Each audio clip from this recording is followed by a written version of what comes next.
Welcome, welcome, welcome, Grand Rising, or whatever time of day it is you're watching me. You have tapped into another Revolution Sunday. Revolution Sundays with yours truly, Dr. A.G. Green Sr. You know what to do. Tag and share, share and tag. Tag and share, share and tag.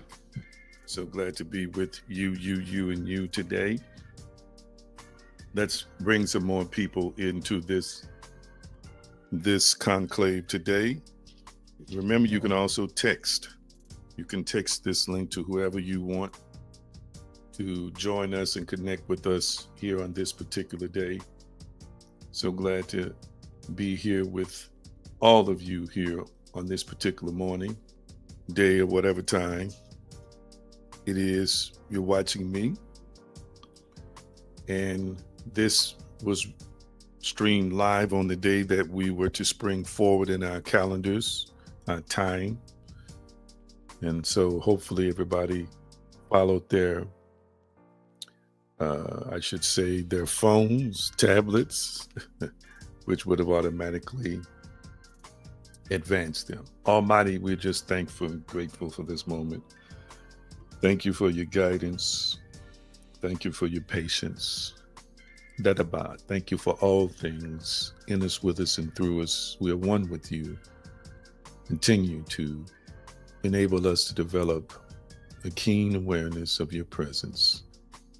And we bless you and praise you in this moment for all lives that are transformed, all lives that are ascending, all lives that are learned to be lived inside out. And we bless you. Yeshua's name, consciousness, way, power, it is so. And so it is. Yes, good to see you, Hillary. Good to see you, my Krissa. Thank you all. When you've tagged and shared and tagged, do like Hillary did on YouTube. Just indicate it in the comment section. Let us know that you invited some people to this gathering here on today. Let me know if you can see and hear me well. Let me know if you can see and hear me well. I tried to make sure I adjusted the music before it came on today. Let me know if you can see and hear me well. And thank you so much that if there ever is an issue with the sound, then you all will let me know, or an issue with the picture. I despise putting out inferior product. And I'm already working with less than what I was working with a few years ago, but that's going to change in a couple of months. Thank you, thank you, thank you. I appreciate the feedback on the sound as well. Good to see you, our resident therapist, Pastor Jerry Cotton. Thank you so much. Thank you so much, Krissa. Appreciate you for the feedback. I always like to remind you when we start these days what Philippians 4:13 helps us to understand, that with the Christos, through the Christos, the energy, the power, the essence of the Christ and the Christ mind, I can. Sometimes we're facing circumstances that appear to be insurmountable. But we got to know that we can. I want you to type it in the comment section and speak it out loud. I can. I can. Come on, type it in the comment section. I can. You got to know that you can. You got to believe that you can. There has to be a will in you. I can. You have to access the I am to I can. I'm going to say it again. You have to access the I am that is one with you and a part of you.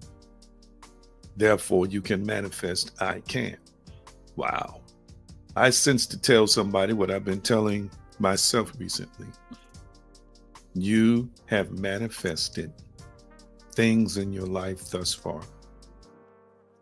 And with the help of the Almighty, our creator, source, and sustainer, we call God, you're going to manifest even greater. I want to encourage whoever is watching me that I can. Oh, yes, I can. Oh, yes, I can. I can endure. I can master. I can elevate. I can go high and let them go low. I can. That's it. Type in the comment section, I can. And here's the next one that has scared a few people who drop in from time to time to be nosy or see what we're doing. This kind of scares people. They don't understand that I am powerful because the Creator made me powerful. I am powerful because I have divine permission. I am powerful because I have been created as a divine species who's not required to be dependent solely on the Creator. But there's some autonomy that has been given me as a spiritual species. It gives more credit and credence to the Creator when I say that I am powerful. When you type it in the comment section, I am powerful. Oh my goodness, I feel that. I am powerful. Come on, type that in the comment section. I am powerful. Would you say it 3 times? It's good to hear yourself say it. I am powerful. That's it. It's good to hear yourself say it. I am powerful. Come on, let your organs hear you say it. Let every cell in your body hear you say it.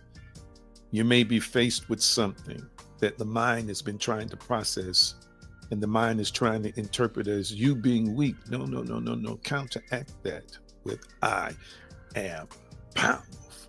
Come on. Speak it from the rooftops within your own self. I am powerful. Many texts are supported now to him that is able to do exceeding abundantly above all that we ask or think, according to the power that worketh in us. Acts says, in him we live and move and have our being. How can you live, move, and have your being in a dominant Creator and not have some of that as you and as a part of you? That's right. Thank you so much. Thank you so much. Thank you so much. It's good to see you on today. Don't forget to follow me on the various social media platforms that you see listed at the bottom of the screen. Like, tag, and share when you visit those platforms at AG Green Now on Facebook, TikTok, Instagram, and of course, YouTube. Thank you so much for being here with us this morning. It is an honor and a privilege to have you in the midst on today. And we're going to put up our announcements here before we get into some great teaching on today. A few announcements from Hillary. And Hillary, let's connect maybe tomorrow so we can upgrade these announcements, update them a little bit. All right, let's hear what Hillary has to say. Family, thanks so much for joining our spiritual community today. Before we get started with that amazing teaching that we all look forward to, here are a few announcements. On February 4th, 2025, which is right around the corner, the Divine You podcast with AG Green will launch on all major platforms.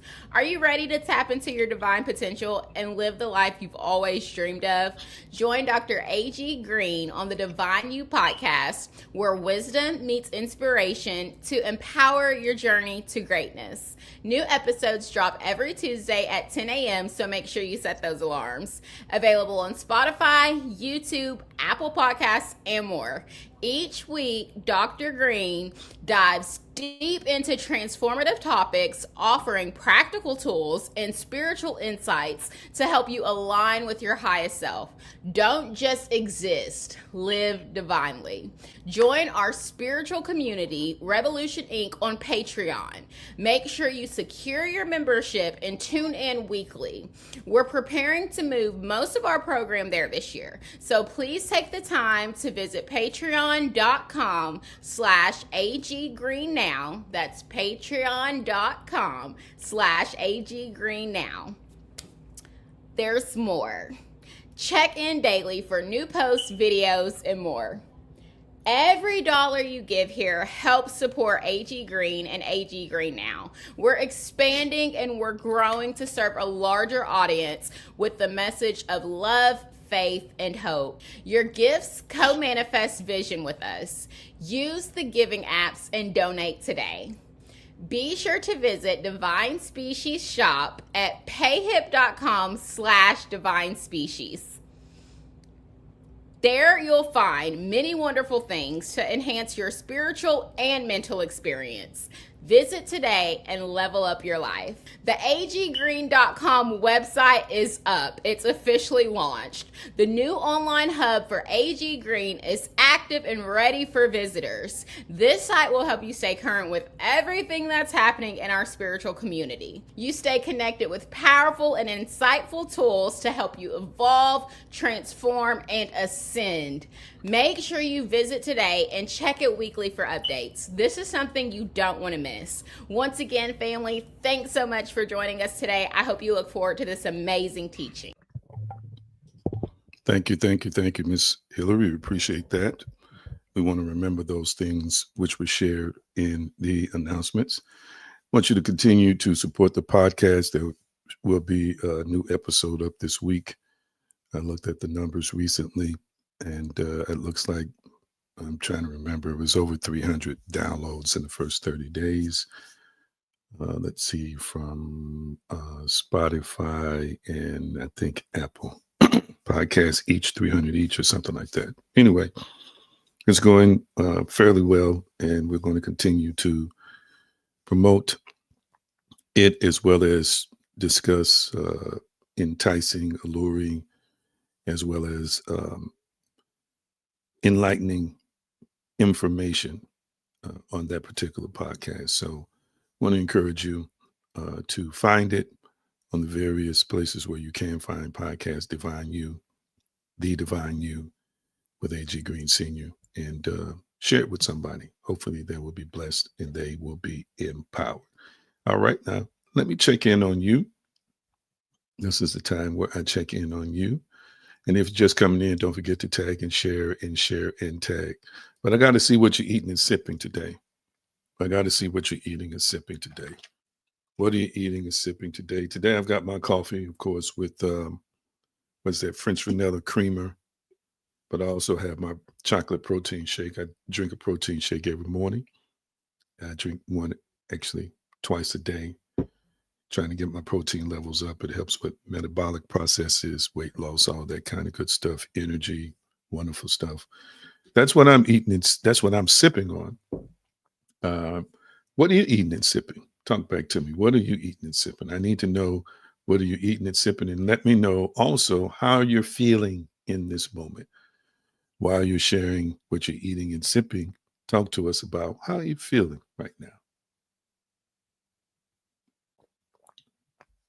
Tell us how you're feeling.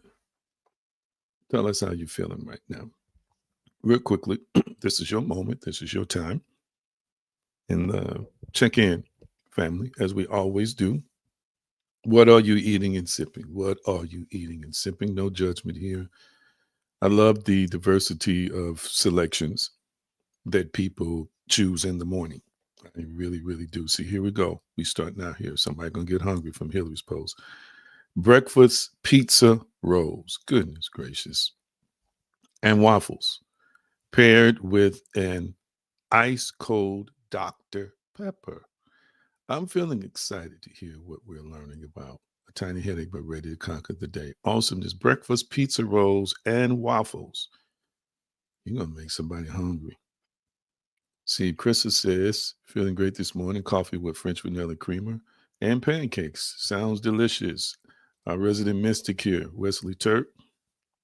Chorizo, that's a Mexican, I think that's a Mexican meat, right? An egg tortilla. Wow. Drinking milk, feeling good. I'm eating. Yes, sir. Yes, sir. Yes, sir. Brenda says, water, feeling great on this wonderful day. Awesomeness, awesomeness, awesomeness. I think that chorizo is like a Mexican meat, right? Wesley, I think it's like a Mexican meat, Pastor Turk. I don't eat meat, but they do have vegan versions of chorizo. So, but I know it was tasty when I did used to eat it in, meat form. But every now and then I stumble across, okay, sausage. Gotcha. That's kind of what I thought. Okay, in that family. Okay, excellent. Our resident therapist, Pastor Cotton, lemon water and ACV, apple cider vinegar. That's good. And cutting my beard and ready for some good teaching. See, that's the benefit of being able to watch something on television or online. You can absorb information and at the same time multitask a little bit, get some things done. And I believe that by the end of this year, I probably will most likely expand to a more studio-like format. I don't know, it just came to me while I was talking, where I will be standing and have a different background and all that. So that's coming too. But my point is, you get to, be in your own personal space and still get some things done while you absorbing great teaching and experiencing God within yourself. It's an awesome and awesome, wonderful thing. Thank y'all for sharing what you're eating and sipping, and even how you are feeling on this particular day. So I started a subject with you a few weeks ago. Let me find it here uh, so that I can put it up on the screen. But we're going to go back to, excuse me, I think Mark 11:24 today. Mark 11:24. I think that's where we're going to be. Yes, Mark 11:24, and we're on part 3. So I want my assistants to go there. Mark 11:24. We've been working from several other kinds of texts. I'll give you a brief recap, which is what I like to do. Again, I believe that repetition is the hallmark of great teaching. You have a short-term and long-term memory, and it's almost self-explanatory. The short-term, more electrical in nature, remains in a temporary state, but it is repetition that causes it to be shifted in priority from short term to long term. There are things, and the brain is set up this way because there are so many millions and trillions of bits of information that the brain is processing until it only wants to hold on to what it believes is relevant for it, the existence of the body, the existence of us as a being. That's why there are some things that only remain short term. So if you wanted to enter your long term memory and something that you can live your life according to that knowledge that is in the long term, or according to the knowledge that you think is relevant enough to be shifted into long term memory, then repetition is necessary. So this is why I do it every week. I go over previous weeks of teaching because I know I've been in this space a long time. Many times people won't even remember the subject from the week before, and they will only remember at times bits and pieces of the presentation. You know why? Because after they finish watching me, trillions and trillions and bits of data has circulated through their brains. You see? So I'm reminding you purposely so that the brain can say, the reticular activating system can say, yeah, I've heard this. Yes, this appeals to me. Yes, this is the third or fourth time I've heard this. This must be pertinent. And it's kind of the way that part of the brain works, the prefrontal cortex and all that. It's going to um, prioritize what it thinks is relevant. And repetition leads to salience, which leads to branding in terms of the mind. And then it'll become etched. It'll become a part of you, but it's got to be done repetitiously. So our minds are branded every day by commercials. It's why I'm going to say this. If you see, let me show you how you've been branded. Show you how we've all been branded. if you see an M-shaped figure that looks like yellow or golden arches, what brand is that? Type it in the comment section. What brand is that? I don't know why I'm talking about this. It's not in my notes. I just feel like I need to impress this upon you. Thank you. Thank you. And you know why we know what that is? Listen, we don't have to think long and hard or deeply about it. We know what it is because we have been branded. that has been etched into your long-term memory because you've seen it repeated in commercials. Then you drive by it on occasion. You hear me? So they don't even have to put their name on the sign if they don't want to. They could just put golden arches up and we'll know exactly what it is. Last but not least, there could be one or two companies that fall into this category, but let's see. If you see a swoosh symbol, who do you think about? If you see a swoosh. Now, swoosh, it doesn't matter who you pick because whoever you pick is going to be a result of branding. You're going to be right. I'm not looking for just one company. But if you see a swoosh, who do you think about? A swoosh symbol, like a swoosh symbol. I'm going to do it like that, like a swoosh symbol. Who do you think about? Thank you so much. There's one, Nike. Mm-hmm.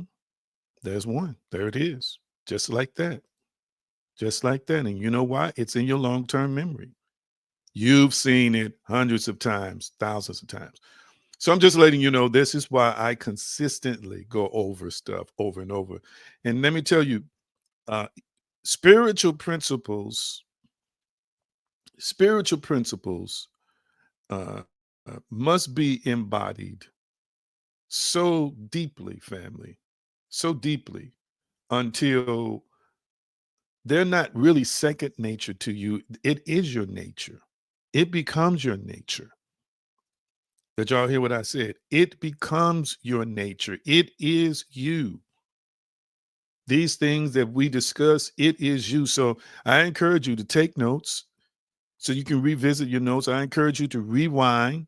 You might be up late, have insomnia and can't sleep. Go to YouTube or YouTube, I said Nike, YouTube or Facebook and pull up these videos and watch them again.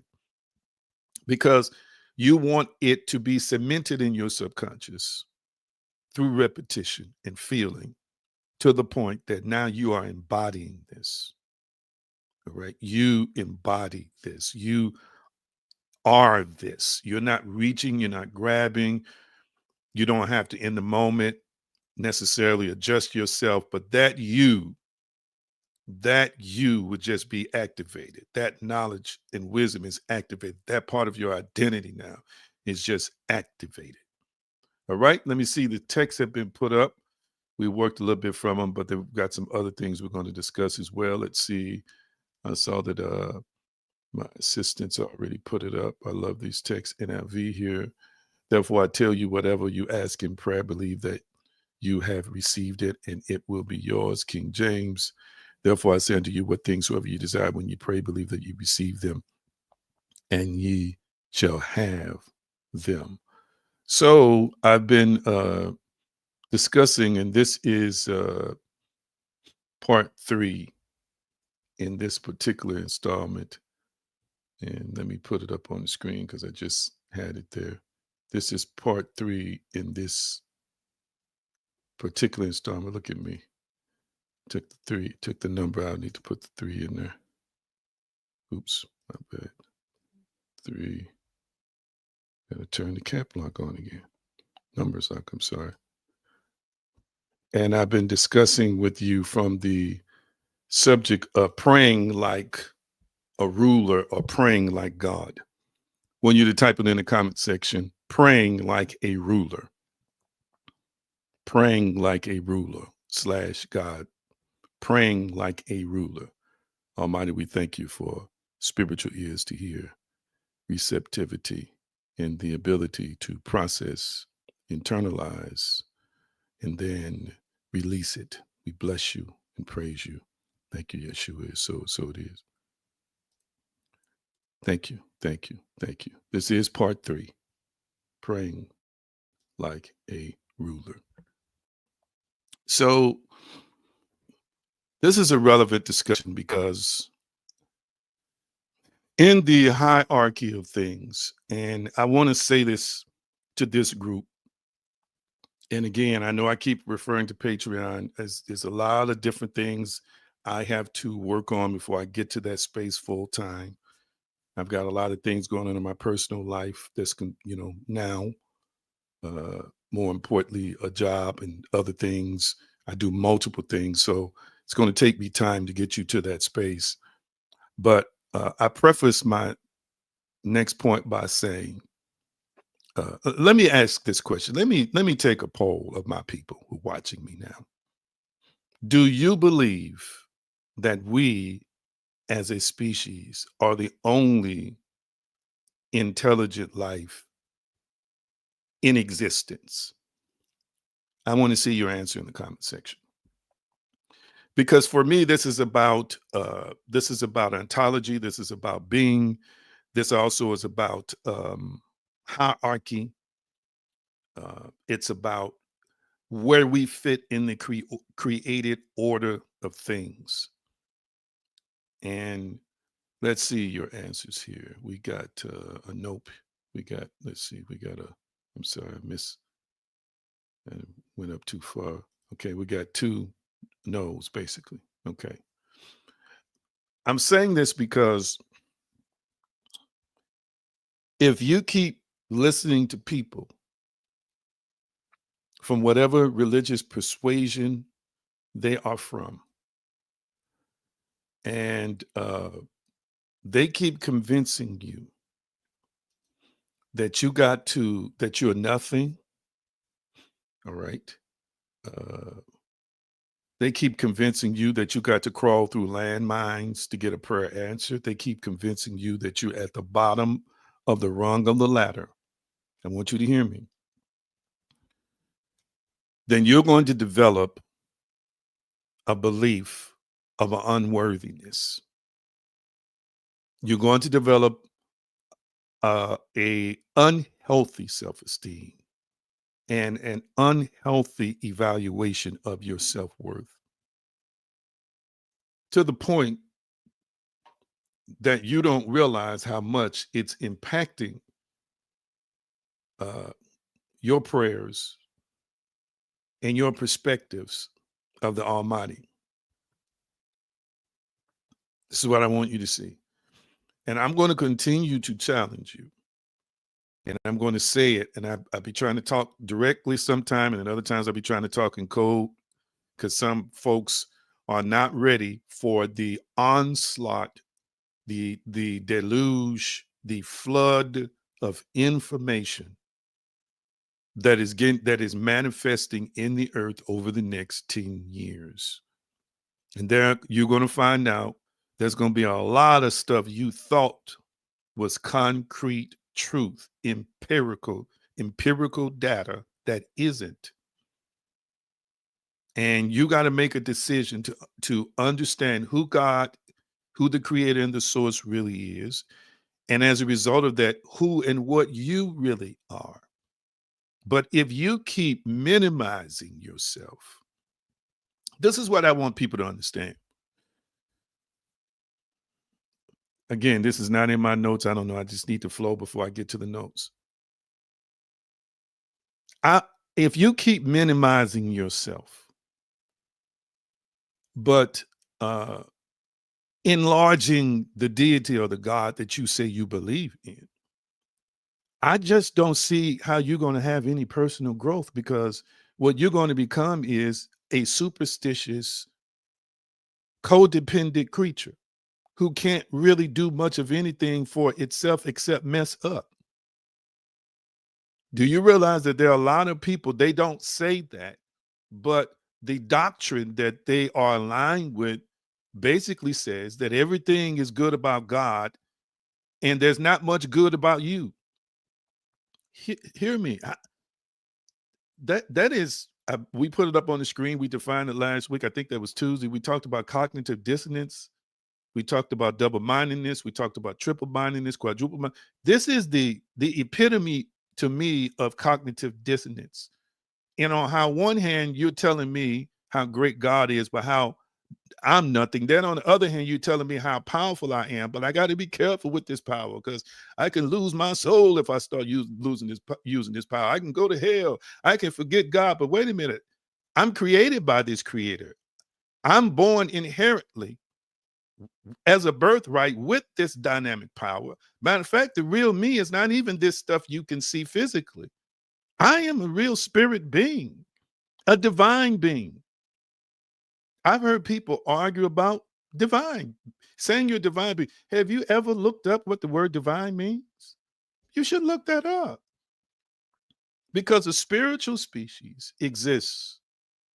A spiritual species, excuse me, is in the category of divine by the very definition of the word itself.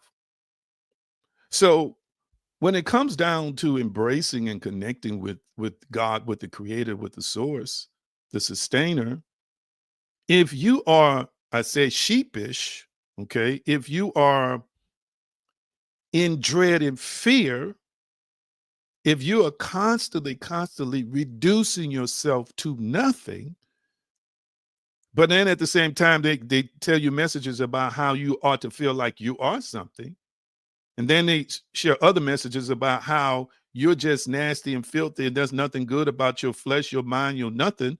But then on the other hand, they're telling you you ought to be able to control that and dominate that and have power. It's cognitive dissonance.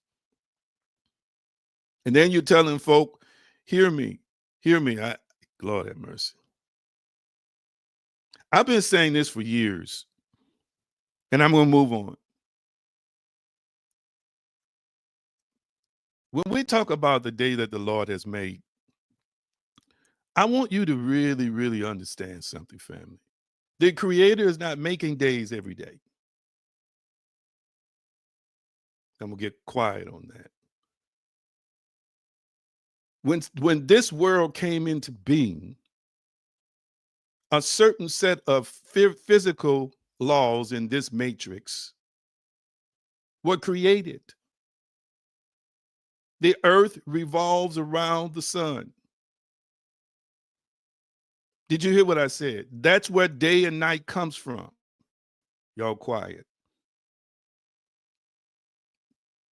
Let me go to my phone because I need to see if I'm getting any likes and hearts. I'm going to say it again. The Creator created this construct. The construct exists and continues to exist based on the laws of nature. There's a reason why the sun shines every day, and it's not because the Creator is telling it to shine every day. There's a reason why we have different seasons, and it's not because the Creator is saying change seasons. There's a reason why we have what we call gravity and all these other physical laws. There's a reason why we have a plant kingdom, an animal kingdom. Don't get too quiet on me up in here.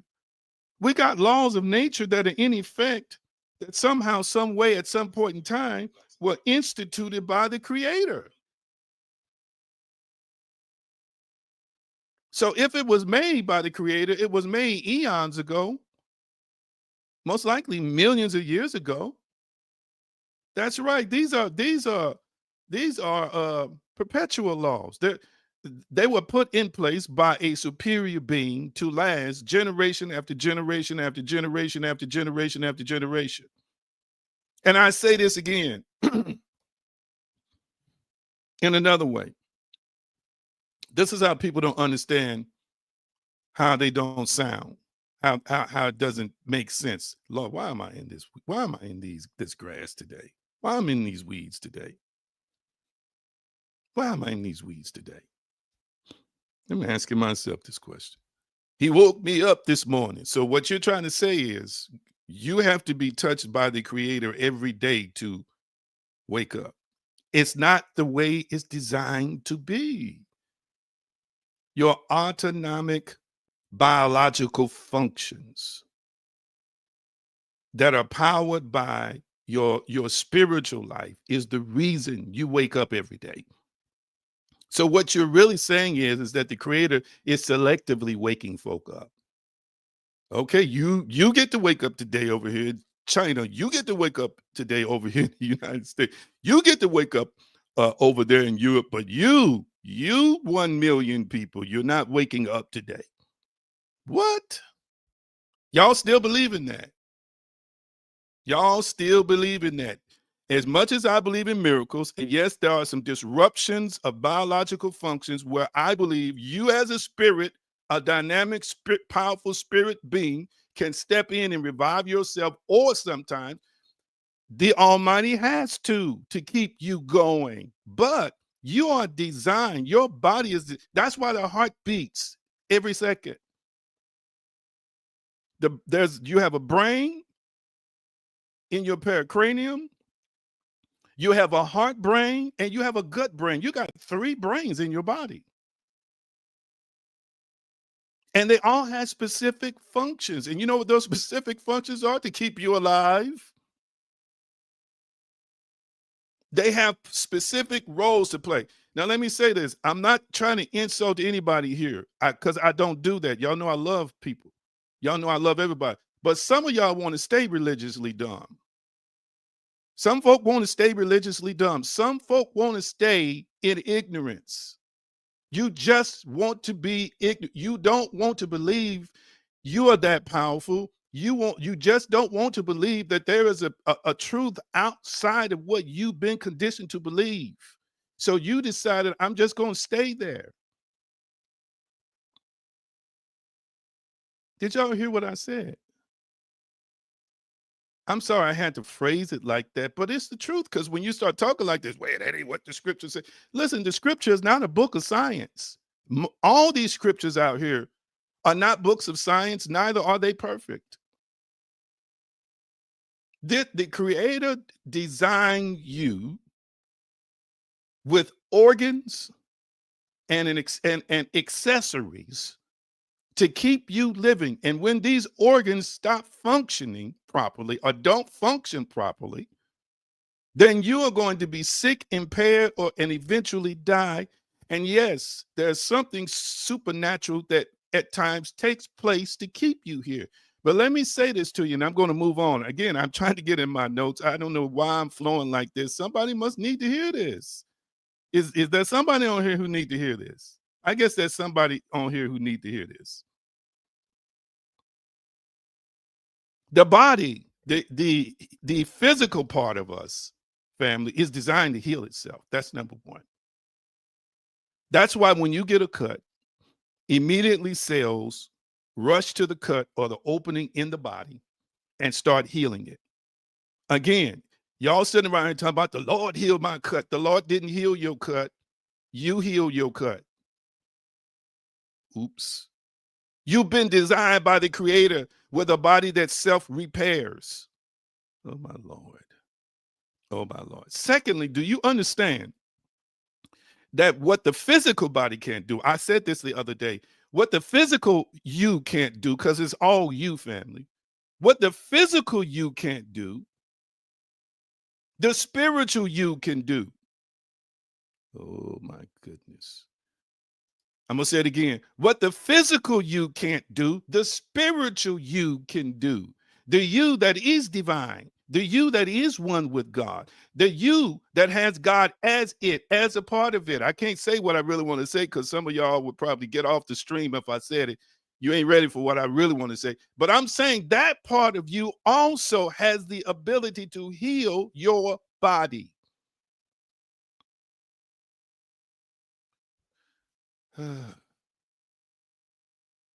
If you keep seeing yourself as powerless, as nothing, as a throwaway, like a form of throw up, like you're an afterthought, like you're just weak and beggarly, then guess what? Your prayer life is going to reflect that.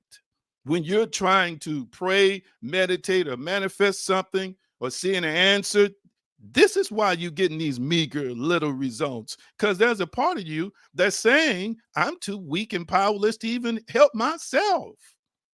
I can't do it. Oh, God. I've been there. I've prayed them prayers. Oh, help me. Oh. And even when I would have some lucid moments, sometimes the Spirit would speak back to me and say, you do it. And I'm confused because they telling me you're supposed to do it. Why is this voice in my head telling me to do it? Why is it talking back to me, telling me to do it, telling me I have the power, telling me to say it?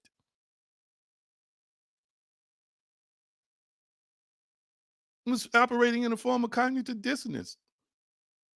Had a firm belief in certain principles, and sometimes they worked and sometimes they didn't. If you live, hear me, if you live within the explanation of some of the context in the book of Job, and even preachers are fighting over this today, that the Lord giveth and the Lord taketh away. If you live within the framework of that context, then it is a form of rationale and rationalization for all of the death and evil in the world. In other words, he selectively gives, the creator selectively gives, and the creator selectively just takes from people. If you live, hear me, with that dichotomy, you are living already in a state of confusion and don't even know it. And you will automatically preemptively sabotage an answer, because you will say, well, if the Lord don't want to do it, it just won't be done. If he decide not to do it, if it's just, watch this. Why wouldn't it be God's will, the creator's will, for your bills to be paid? Well, you know, if you don't get paid, it's just not God's will. No, if it don't get paid, you're thinking that there's a God out there or a God somewhere that don't want your bills paid. That's what you're really saying at the core of your being. You're saying there is a part of God that don't want your bills paid, but then there's another part of God that does want your bills paid. Oh my God. That's confusing, family.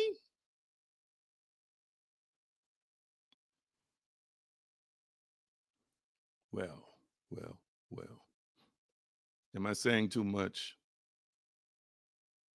Am I saying too much?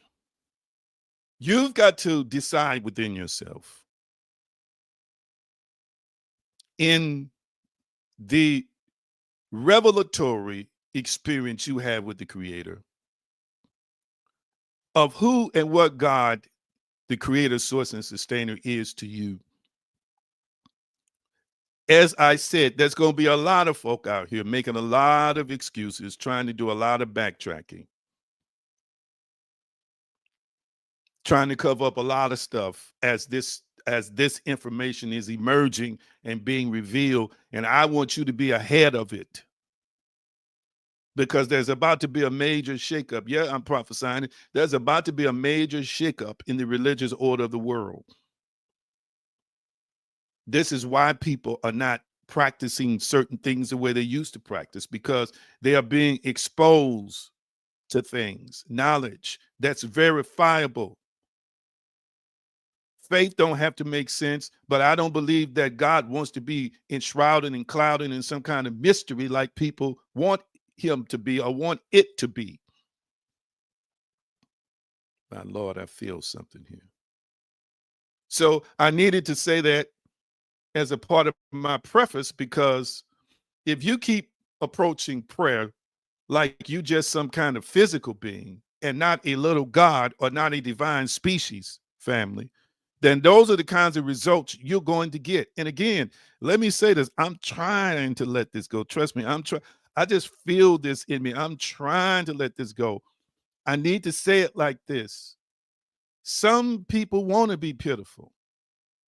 And when I say this, they want to be pitiful. They want to be little. Some people want to be grasshoppers. This is what they want to be, because this is what their religion has taught them to be. Hide behind a creator for everything that don't go right in your life, and hide behind a creator to do everything for you. They just want to be little. This kind of talk scares them, but yet they're over there struggling. And then sometimes they have managed to manifest a decent life, but they're living so marginalized psychologically. They're living so marginalized mentally. They're living in a form of bondage, that they have stuff and they're not even happy because they just want to be small. You're comfortable in it. That's right. Some folk are just comfortable in it. You're bigger than this. You're better than this. You're greater than this. And even this kind of talk makes people nervous. Oh, you're giving them too much glory and God's going to be upset. You need to put some Jesus in it. You got to put some God in it. And I keep saying to people, Lord, I'm on the soapbox now. I got to get off the soapbox. I keep saying to people, I don't know, the few people I talk to, and I'm talking to y'all now, I keep saying to people, does it make sense, family, for an omnipotent being, the way we have understood God is that God is all powerful and perfect, What sense does it make, hear me, for an omnipotent being to have anthropological qualities of jealousy, the quality of why does an all-powerful being have to be jealous when it is all-powerful and has all things and is comfortable within itself and understands in advance that people are seeing through a glass darkly, that people are living through a myopic vision, people are seeing through a narrow-minded lens or a narrow scope? Why is this God so enraged if you don't mention him in every sentence? This just don't make sense to me no more.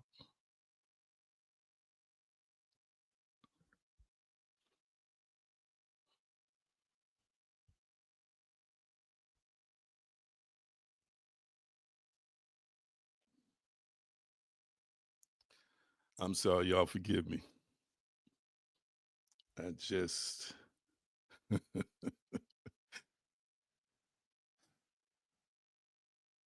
see, the reason why you didn't get that job is because you didn't say his name.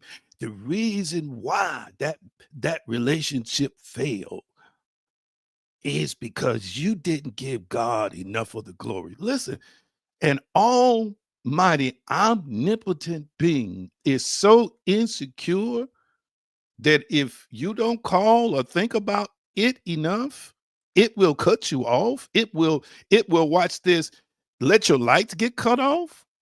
It will not intervene and help you in the darkest, deepest times of your life.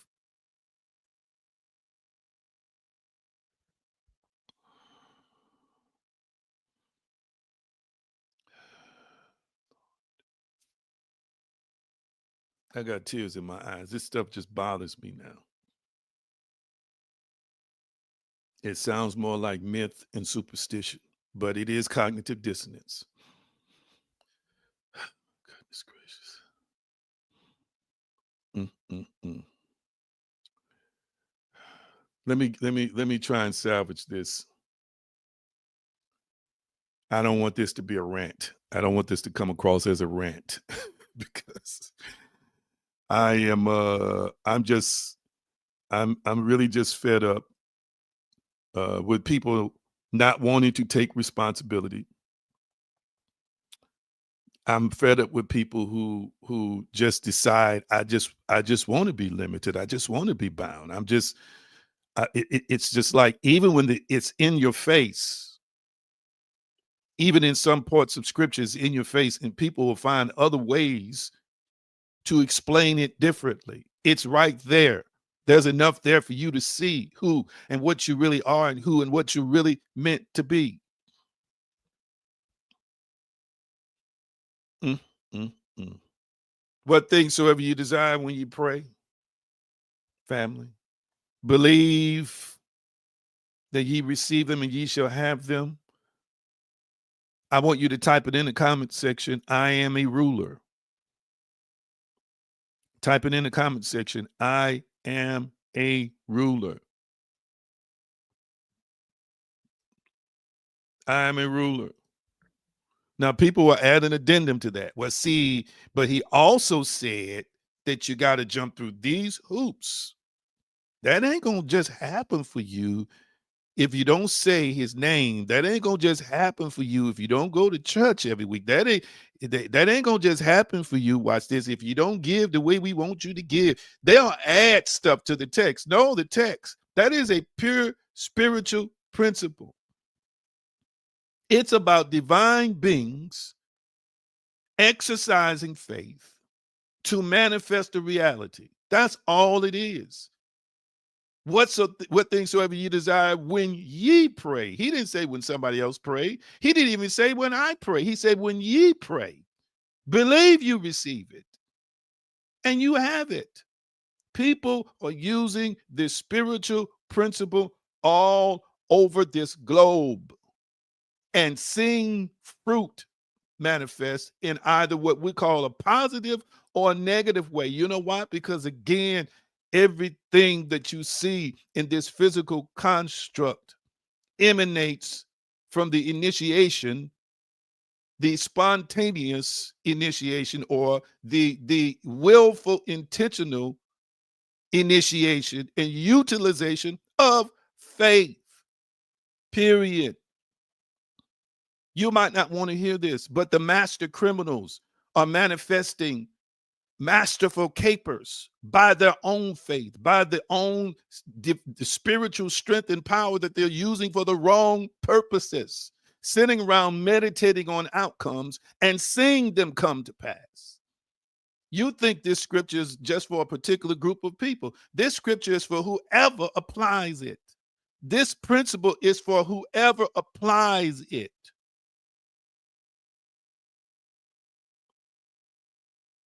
And we learn to be conscious and thankful of the one who empowered us with this wisdom and knowledge. And yes, we always credit God. But I want you to understand this is a spiritual principle that works for anybody. But when you add all these attachments to it, it's where it gets confusing for people. It's what contaminates and pollutes the whole process for people. Oh, I missed something this week, so I can't expect to be blessed. I missed something this week, so my faith is not going to work. No, you didn't miss nothing. And watch this. If it's not working, it's because you believe it don't work. But let me ask y'all something. I'm going to move on. I'm trying to move on. Let me see how much. I'm almost out of time. Lord have mercy. I'm trying to move on. But how many of y'all, hear me? How many of y'all, I need you to be honest. And how many of you all have been declared as invalid,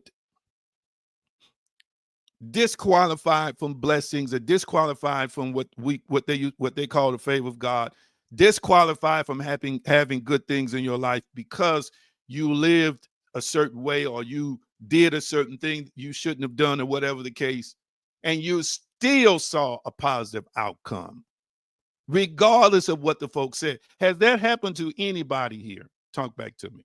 I want to see yes or no. I'm saying yes. I'm going to be the first one to say yes.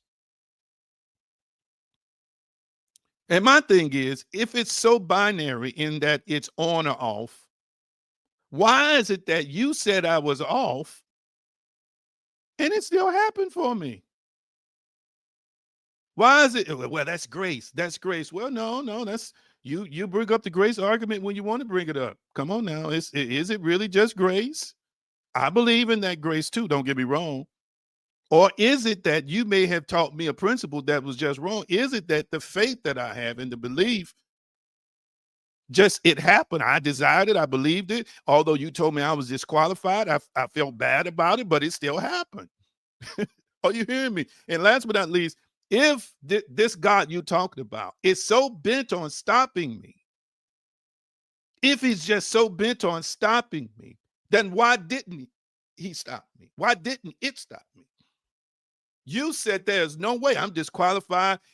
Some folks say, well, you'd have made them babies, or you slept with so-and-so. And I'm not trying to justify none of that, but they'll bring up all this stuff. That disqualified. Don't expect nothing. Oh, you're supposed to be hard. It's supposed to be tough for you. But then doors keep opening for you.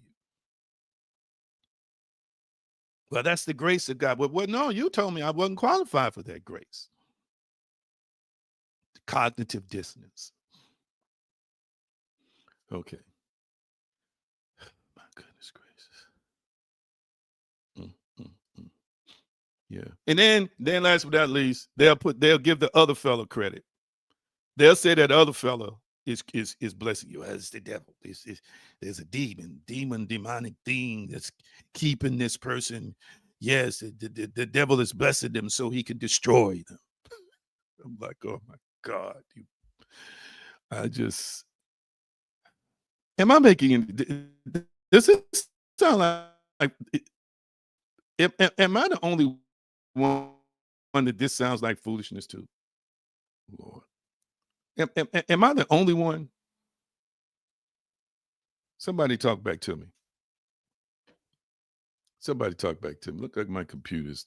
There you go. Don't want to. It's trying not to act right. Let me say a few things before I let you go. Let me say a few more things here before I release you. Am I making any sense though? Talk back to me, please. Please. Yeah. Please, somebody help me. Talk back to me. I appreciate your feedback. Authority. Type it in the comment section. I have authority over my own life. Type that in the comment section. I have authority over my own life. Mm-hmm. Type that in the comment section. I have authority over my own life. We talked a little bit from Psalm 115:16. I'm skipping over a lot of stuff because I've, went a different way. And I told you that this earth is ruled by us. We're ruling this planet. And I think we got some other beings on here with us too. So we not by ourselves on this rock. They call it the third rock from the sun. But we have authority, with some kind of authority within this construct. Even Psalm 115:16 tells us that. If we've got authority in this construct, if this earth has been given to us to rule, that means we have authority to make decisions over our own personal lives. That means we have authority and say so as to what happens to us and with us. I shared with you that prayer isn't about limited weak souls reaching up to an all-powerful God. That's not what prayer is. Prayer is about rulers, governors, and dominators permitting and releasing the Creator's rule and reign in the earth. Plain and simple. The Creator has placed a part of itself in us purposely. And when I say, I know it's contrary to a lot of teaching, but how can you be a spirit being who's supposed to be made in the image and likeness of a creator according to Judeo-Christian texts, and not have the spirit not have the creator as a part of you until you say a certain thing, until you act? That no longer makes any spiritual sense. It doesn't add up. It doesn't add up from a spiritual law or a metaphysical sense anymore.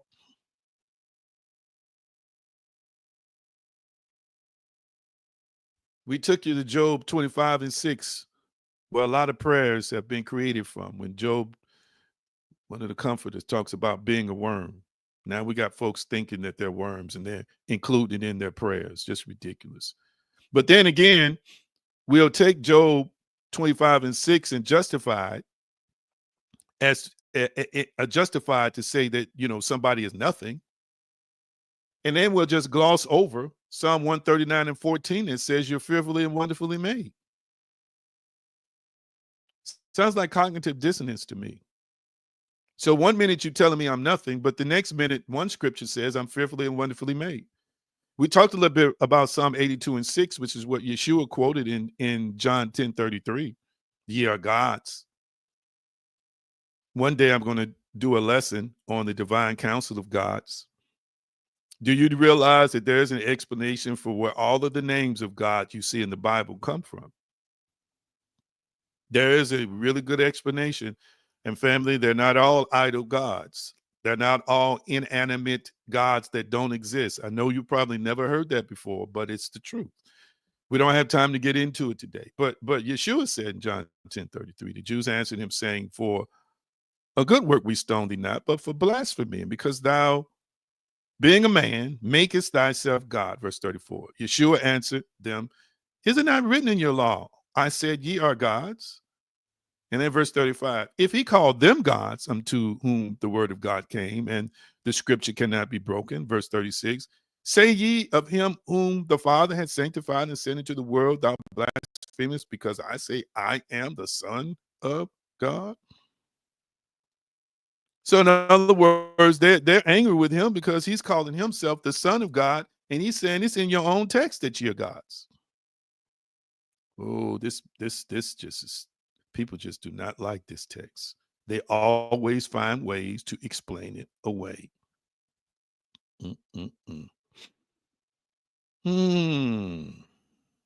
So what's happening is people have adopted a faulty, fragile, weak, and victimized identity. Let's see. Let's look at Romans 8:14 one more time. I want to break that down, and then I want to try and get into, I wanted to get into the name today. Let me go back over keys in just a few minutes. Romans 8:14. I got maybe 15, 20 minutes left. Can I take another 15, 20 minutes? I'm going to shut it down, and we're going to get out of here. I want you to see that we've been humanized and trapped by definitions of humanity that come from fleshly, natural interpretations of the anthropological. So the self-definition, the definition that the species has given it itself is largely inaccurate. And people are starting to wake up and realize I am more than just a physical being. So you're really not flesh, but you're spirit. And again, I don't like the term human. It is a term that has been given to us by a mythological, poor understanding of who we are as a species. You are really a spirit. That's what you are.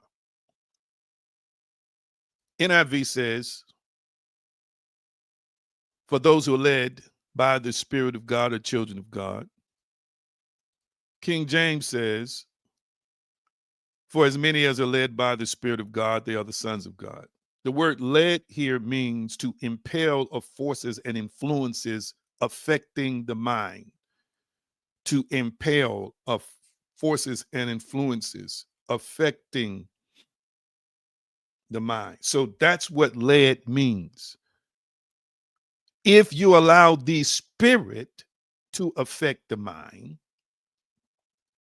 which means to influence, to guide, to support, then guess what? You are considered to be an offspring of God. This is what this text is really saying. But in essence, you are an offspring of God anyway, even if you're unaware that you're an offspring of God. Did you hear what I just said? And this is the problem. Too many folks are asleep as to who they really are, to who and what they really are. There are a lot of people in a comatose state. They don't know who and what they really are. And that's why there's an identity crisis that exists. So if you allow yourself to be moved and impelled by the forces and influences, or allow the spirit to affect your mind, to guide your mind, to lead your mind, then you are operating in alignment and in concert with what the Creator desires. And sometimes it's difficult for people to pinpoint because of all of the persona-driven and persona-based doctrine and teaching. And these are interpretations of biblical texts in the Quran and all these other texts that's out here. That's young texts. They're young compared to the tablets and other things that's been here for tens of thousands of years. But period, there's a confusion that exists. So people don't really know who and what they are. And we got folks who are having out-of-body experiences and just being challenged. We got people who are literally dying and being confirmed that they were dead, and they're going to places opposite. Some going to places that's described in text. Most are going to places that's not even described in the text.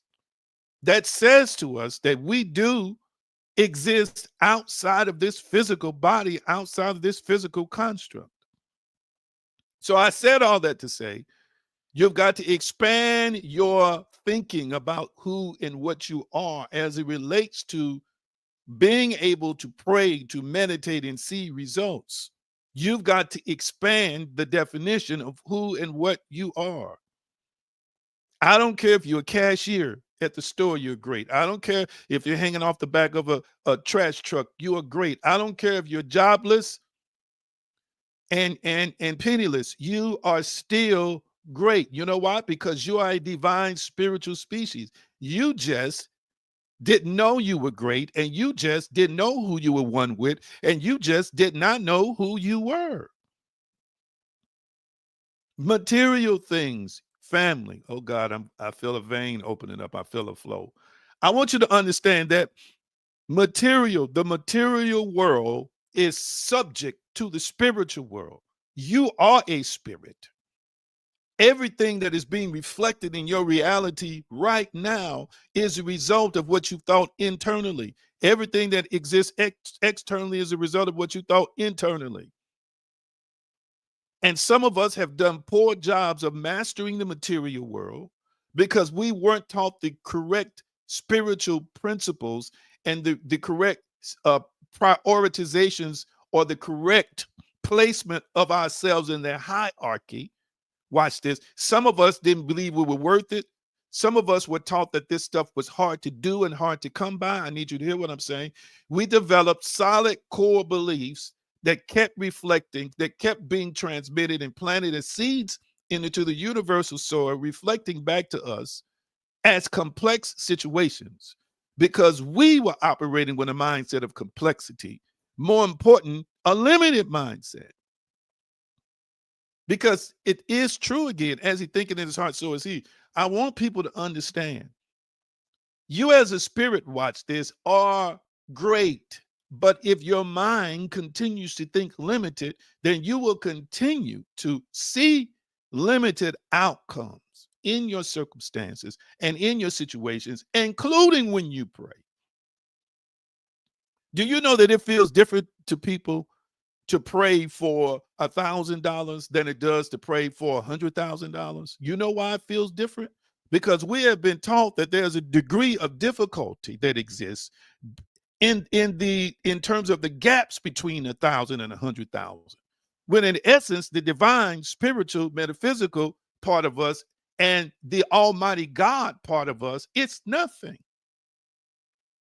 No more energy is to be exerted to manifest a dynamic outcome of what we consider to be greater amounts than the lesser. Did y'all catch what I just said? Oh my goodness. Let me move on and I'm going to shut it down here. Let's go to, let's see, which one is that? Matthew 16:19. I covered this about 2 weeks ago. I want to hit on it one more time before I get off. I'm going to get to the names next week. 16:19. The reason why it's more difficult, I'm a living witness, is because I was told it was difficult. I was told it was difficult. I was listening to a renowned scholar within the last couple of weeks. He was breaking down the text. It's easier for a camel to pass through the eye of a needle than for a rich man to enter into the kingdom of heaven. This is a bona fide scholar. This ain't one of these people who just went to school for 4 years and got a degree. This is a man who's had lifelong learning, who's known globally, who's written books, reviews, all this kind of stuff, who speaks Hebrew and Greek. And he was breaking the text down and he was saying there is no needle gate. There is no gate. This is not talking about a literal camel trying to go under a gate. I mean, he just broke it down. This is the kind of stuff you heard. So you struggled with accumulating wealth because you thought that you couldn't be spiritual if you accumulated wealth. But the truth be told, you're a spiritual being. Watch this. Watch this. You can be a carnal driven being, meaning that you're operating from the sensual. Don't get me wrong. But you cannot unspirit yourself. I know I just made up a word, but I needed to say it. I'm going to say it again. You cannot unspirit yourself. You cannot cause yourself not to be a spirit because that's what you are. There's a couple of things you can't do. Number one, you cannot, I'm going to use that word again, unspirit yourself. In other words, you cannot make yourself not a spirit because that's what you are. Number two, listen to what I'm saying. You can never be I am not. And what I mean by that is you can never be I am not in the sense that I don't exist, because even when you leave this physical body, you will continue to exist for eons beyond this physical state. So you might destroy this body, this physical body, but you can't destroy the essence, which is really you as spirit. Matthew 16:19. I will give you the keys of the kingdom of heaven. Whatever you bind on earth will be bound in heaven, and whatever you loose on earth will be loosed in heaven. All right. You can't do it. You can't unspirit yourself. Why did I bring that statement up? To me, you are a spirit. And if you don't know you're a spirit, or if you don't know the power that you possess as a spiritual being given to you by your divine creator, it just means you're unaware. But you are a spirit. So there's a part of you that is spiritual, and you cannot again unspirit yourself. King James. And I will give unto thee the keys of the kingdom of heaven, and whatsoever thou shalt bind on earth shall be bound in heaven, and whatsoever thou shalt loose on earth shall be loosed in heaven. Real quick review of that text. Keys, defined as a shutting a lock. Shutting of a lock. That denotes that we have power to control what comes from the heavenlies or the expanse or the spiritual into earth. The supernatural, and that term that's used, is really something that's above the natural. That something that's above the natural family is the spiritual. Metaphysical literally means, meta means above. It means above the physical. You really are basically talking about the same thing. It is a spiritual dimension, a spiritual realm. You and I have keys to this dimension that is above the physical. I don't want to get into again how many dimensions there are. Christians believe most of them there's just 4. There are other religions that believe that there are 11 or 12, but there are others who believe there are at least 200. The bottom line is, you as a spiritual species have power, authority, and control as to what comes into the physical in your world. He goes on to say, well, he goes on to say, I'm going to skip over Luke 10:19. Whatever you bind, it's a Greek word that means fasten or tie as with a chain or cord. It's used in legal circles to mean legally or contractually binding. It conveys authority. The Amplified says, uses more legal language, declared to be improper or unlawful. Hang on to that. Whatever you bind, and then it on earth shall be bound in heaven. Then the next word is loose, luo, Greek word to mean loosen, dissolved. The Amplified uses the legal term, declare lawful. Whatever you bind on earth shall be bound in heaven. Whatever you loose on earth shall be loosed in heaven. Let me work on this, and I'm going to finish up. In other words, whatever I bind or declare is improper or unlawful on earth, hear me, is unlawful in the spiritual dimension. Whatever I declare or loose on earth is lawful in the spiritual dimension. Now, the ancient Hermetic principles that goes back thousands of years, and principles similar before this, before any of these other books were ever written, says, as above, so below. As above, so below. This is the same spiritual principle. Yeshua is speaking this and saying, whatever you declare is unlawful in this physical universe. The reason why it's unlawful is because you've declared it unlawful here, which means it's got to be unlawful in the spiritual dimension too, because this is the part that's missing, because you are a dynamic, powerful spiritual being. So if you say it's lawful here, it's going to happen here. If you say it can't happen, not supposed to happen here, it's unlawful here, guess what? It's going to be unlawful up there, which means that part of you that is in the spiritual dimension, you think heaven is just a place. Heaven is referring to the dimension beyond this one where everything emanates from. So once you decide something is legal or illegal in your life, it's going to be legalized by you in the spiritual dimension, by God in the spiritual dimension, or considered to be illegal there. Therefore, it's illegal here. Am I making any sense to anybody? I don't see no likes and hearts. I hope y'all, are you with me? So let me give you some scenarios. Let me give you some scenarios. bind on earth is bound in heaven. Loose on earth is loosed in heaven. Improper and unlawful on earth is improper and unlawful in heaven. Proper and lawful on earth is proper and lawful in heaven. So if you say that it is legal, watch this. If you say that it is legal for people to run over you like a freight train, did y'all catch that? Then you made it legal.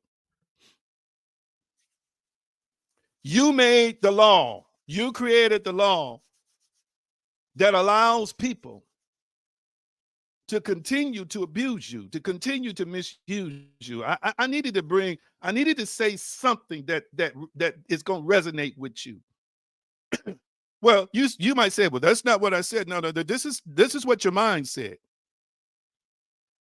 I love him so much, so I got to stay with him even if he's abusing me. I love him so much, and I got to stay with him even if he or she is selfish. I love them so much that even when they talk to me like a dog and don't treat me the way I deserve to be treated, who else is going to want me? Who else is going to want to be with me? I love them so much that I got to stay with him because the saints said I had to stay with him. Even if, he had 5 girlfriends or she had 5 boyfriends or they participated in orgies everywhere. They said I got to stay there and just pray. You, family, made it lawful for this behavior to exist. Therefore, you gave it permission as a spiritual being in the spiritual dimension to have rule and dominion and existence in your physical life. Okay, I don't see too many likes and hearts. I'm trying to help you to understand that you are a gatekeeper. I'm going to say it again. You are a gatekeeper with keys. He said keys. The shutting lock means you get to open or close the spiritual dimension. And it's based on what you believe. And you didn't understand that when people were teaching you this faulty stuff, that you were legalizing it. Now, on one hand, watch this. They were saying, well, God's not for this. God's going to fix this. My problem with all of that foolishness is, well, why would God let it happen? And then they say, well, he's trying to teach you something. He wants to teach you some patience. He wants you to grow. Let me tell you, that's a bunch of foolish rationale. God don't need to teach you no lessons by somebody going upside your head, cheating on you, taking everything they can take from you, battering and abusing you, treating you like a nobody, treating their girlfriends better than they treat you, treating their other boyfriends better, and some of them going back and forth between different, I don't even want to get into that, but baby, you got to stay and pray. You legalized it. You as a spirit being that is the authority in your life said this is legal. This is legal. So what else is going to happen in the spiritual dimension then? You are the spirit who lives in this body, who's assigned and authorized to rule your world. And again, well, baby, keep praying to God because God don't want it to happen. Listen, if God don't want so much stuff to happen, it would never happen. That means that the God y'all thinking is controlling this is not the God that's controlling this. It's the you that's controlling this. The keys give you access to open and close the spiritual doors. Did you catch what I just said? To open and close what you allow to be in this dimension. You are literally exercising and exerting authority. This is what Yeshua is talking about. The exertion of inherent authority to rule your world. And if you decide to use that authority to let foul stuff be, let foul stuff exist, let deleterious, dangerous, ominous, perilous, duplicitous, or snakes, or people who will betray you, or folk who jealous of you, or people who don't have the same agenda as you, or people who are sneaky and conniving and trying to take advantage of you. If you, family, use your key as a spirit being and say, yes, you can do this. Yes, this is legal. Then guess what it's going to be? It's going to show up in your physical material world.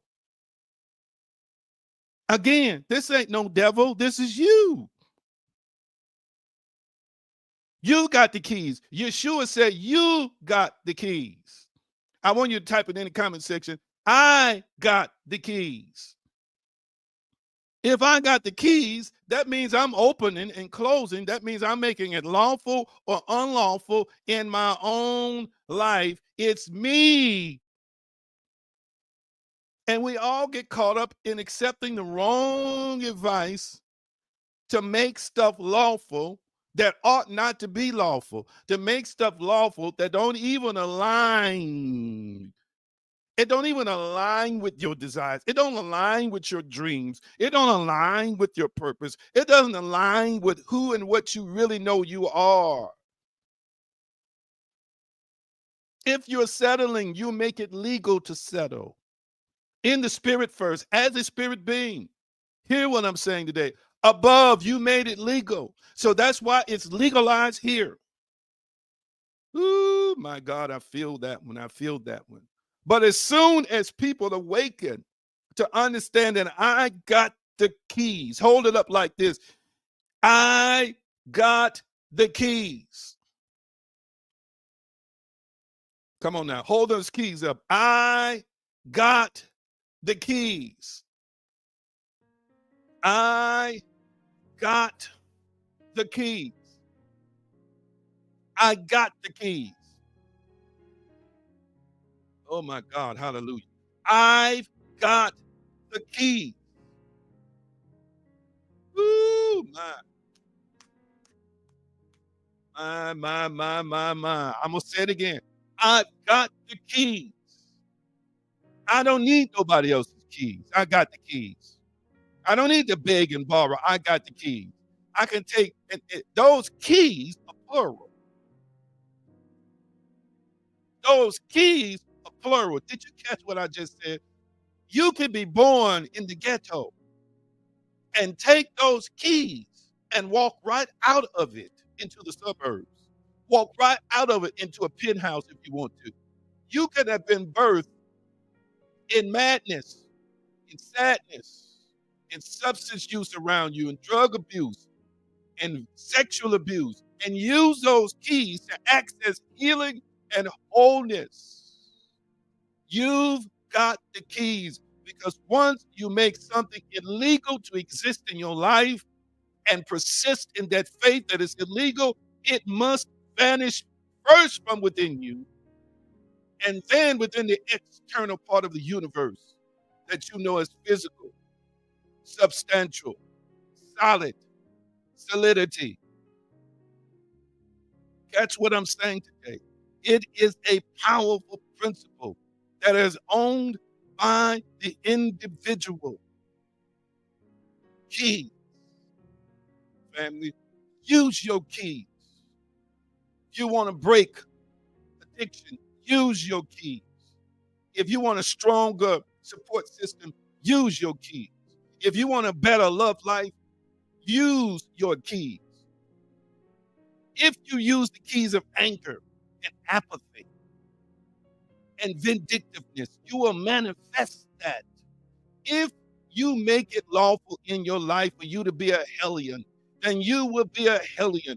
If you make it lawful in your life for you to be self-destructive and self-depreciating and self-loathing, then you will manifest a physical body that that that embodies, that produces these feelings, that produces these emotions, and that produces this reality in your life every day because you have used your key as a spiritual being to make it legal in your life.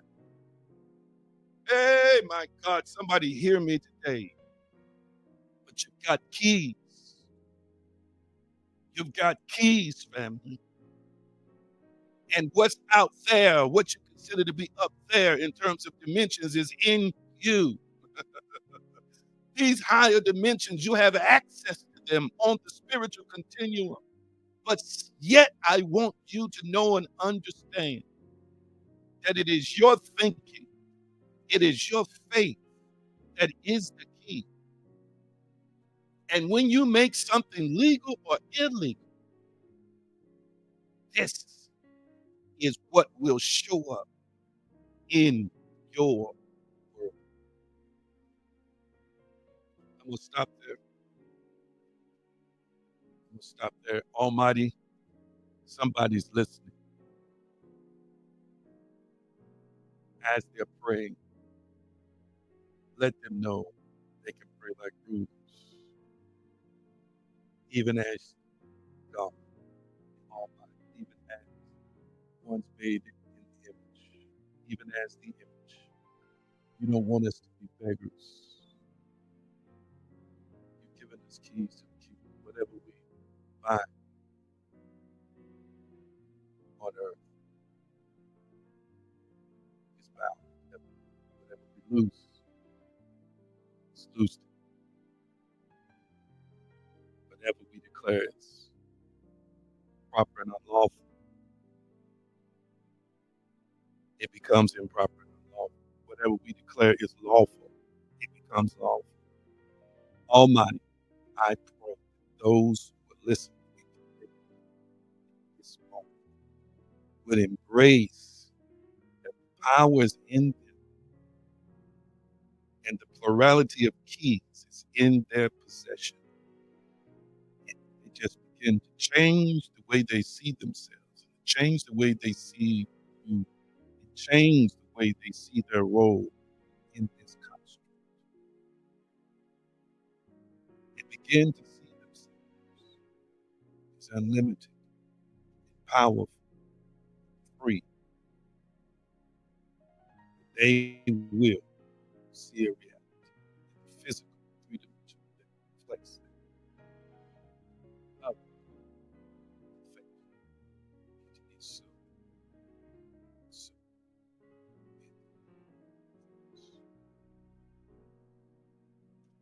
Whew. If I had to talk back to me, how you feeling? Tell me how you feeling. How you feeling in this moment?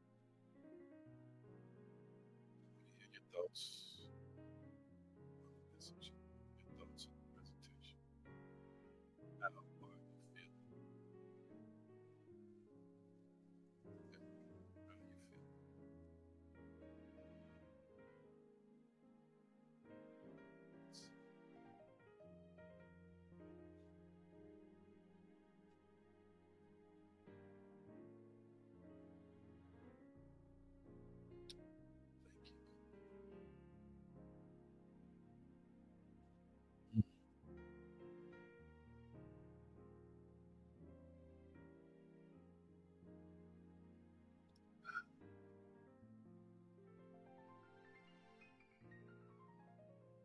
Mm, mm.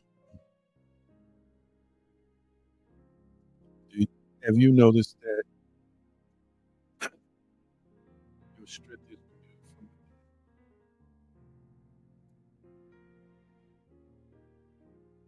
the God who renews your strength is within you? I know this might have been tough for some people to swallow. And let me say this and be trying to be done. I don't want to go too far over time. We are always taught to I don't want to say always taught. I correct myself. A lot of times people are taught to defer blame. You know, this reality is about us knowing. It's about us knowing. Can you hear me? Somebody said they can't hear me. Can you hear me? Computer has been acting up just a little bit. Can you hear me? Let me know if you can hear me. Getting spotty. Okay. If it's getting spotty, I need to get going. Love you all. Use the giving opportunities that you see on the screen today. I'm thankful. Every penny you give, I always pray that it returns to you. Love you. Shalom, shalom, peace, wholeness.